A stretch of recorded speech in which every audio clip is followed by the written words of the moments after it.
Green கலர்லேயே 3 colour mix ஆன மாதிரி கேட்டிருக்காங்க.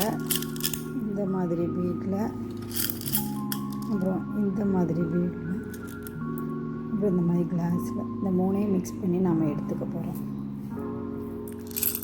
தேவையானதெல்லாம் எடுத்தாச்சு. கீழே வந்து ஒரு இது தொங்குற மாதிரி செய்கிறப்பா பீட் தொங்குற மாதிரி இருக்கிறதுனால அதுக்கு ஒரு செயின் எடுத்தாச்சு.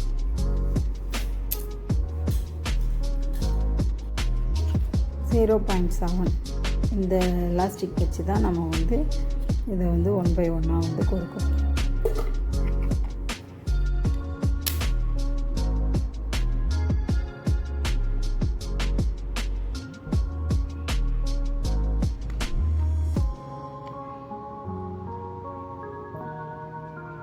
இந்த மாதிரி டைப்பில் கொடுக்கணும்.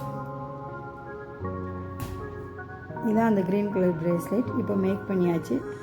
ப்ரேஸ்லெட் பிடிச்சா லைக் பண்ணுங்கள்.